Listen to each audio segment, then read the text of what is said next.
এই 60 লাখ টাকা যদি ইলিয়াস প্রমাণ করতে না পারে, আমি অভিশাপ দিলাম ও যেন এর প্রভাব যেন ওর পরিবারের উপর পড়ে। ইলিয়াস ভাইয়ের পরিবারকে অভিশাপ দিল তারেক ভাই। চলুন কেন অভিশাপ দিল, চলুন দেখে আসি আমরা। করেন যে আপনার কথা মতো সবাই চলবে, আপনার চাকর নাকি আমরা? এই যে এত বড় মিথ্যাচারিতা করলেন, আল্লাহর কাছে কি জবাব দিবেন মিয়া? কেন পোস্ট ডিলিট করছেন? কত বড় জুলুমবাজ এগুলো।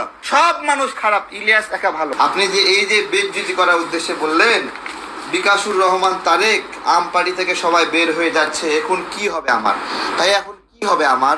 কি হবে বলেন? আমি আমার রাজনীতি অ্যাক্টিভিজম সব বাদ দেব? আমার দলে যদি কেউ না থাকে তাহলে আমি বাদ দেব?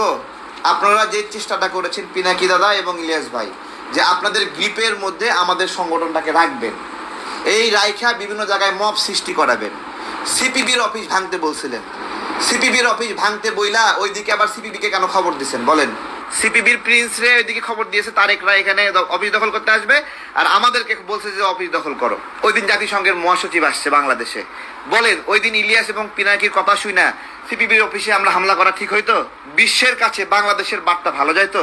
ইলিয়াস ভাই, পিনাকি দাদা, আপনাদেরকে বলবো যে এই বাংলাদেশের জন্য আপনাদের লড়াই এবং আমাদের লড়াই আলাদা, সম্পূর্ণ দুইজনের লড়াই আলাদা। আচ্ছা, আন্তর্জাতিক গণমাধ্যমে কোনোদিন ইলিয়াস ভাইকে নিয়ে নিউজ হয়েছে? কোন গণমাধ্যম? 2018 সালের 14ই মার্চ হাইকোর্টের সামনে পুলিশ আমাদেরকে মারতেছিল, ওই সময় টিয়ার শেল ক্যাশ ধইরা এই হাত পুড়ে গেছিল, ধইরা পুলিশের দিকে ঢিল মারছিলাম ওই টিয়ার শেল।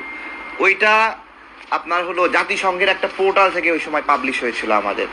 আমাদের লড়াইয়ের সিগনেচার প্রতিটি জায়গায় জায়গায় রয়ে গেছে। প্রায় 12টা বাম সংগঠন মিলে মিছিল দিছে, পুলিশ মারপিট করে সব পাড়ায় দিছে। পুলিশ বাম সংগঠনগুলোর উপর মারলো কেন? আমি মাত্র 10-12 জন মিলে ওইখান থেকে ওই বামদের ফেলে দেওয়া মশাল নতুন করে আগুন জ্বলায় মিছিল দিছি। বিশ্বের 29টি গণমাধ্যমে এই নিউজ আসছে, এএফপি, তারপরে ব্যানার নিউজ, আরো মালয়েশিয়া, দক্ষিণ কোরিয়া, সৌদি আরব, তারপরে তুরস্ক, এমন কোন দেশের গণমাধ্যমে এই নিউজগুলো আসেনি। বিষয়টা নিউজ আসা, বিখ্যাত হওয়া গুরুত্বপূর্ণ না। আমরা এই বাংলাদেশের জন্য কষ্ট করতেছি ভাই। আপনার সাথে আমার কিছু মতের অমিল, আপনি এটা কেন প্রত্যাশা করেন যে আপনার কথা মতো সবাই চলবে? আপনার চাকর নাকি আমরা? আপনার কথা মতো আমরা চলবো? কবে কয় পয়সা দিয়েছেন আমাদেরকে? গত 2 দিন আগে ইলিয়াস ভাই পোস্ট দিচ্ছেন যে আমাদের দলের কর্মী সাধনা মহালাপুর তার জামিনের জন্য আমি 70 লাখ টাকা 60 লাখ টাকা নিছি। আমি বলতেছি ইলিয়াস ভাই, এই যে এত বড় মিথ্যাচারিতা করলেন, আল্লাহর কাছে কি জবাব দিবেন মিয়া? পোস্ট ডিলিট করছেন কেন? কেন পোস্ট ডিলিট করছেন? 60 লাখ টাকা কিসের জন্য আপনি বলছেন? আপনি দেখাবেন এটা, কোন চেক অথবা কোন দলিল, মিনিমাম কোন ডকুমেন্টস আপনার কাছে আছে 60 লাখ টাকা নিয়েছি? আমার দলের নেত্রী 11টা মামলা শেখ হাসিনার সময়ে হয়রানির শিকার হয়েছে, ফ্যাসিবাদের সময়ে নিপীড়নের শিকার আমার দলের কর্মী।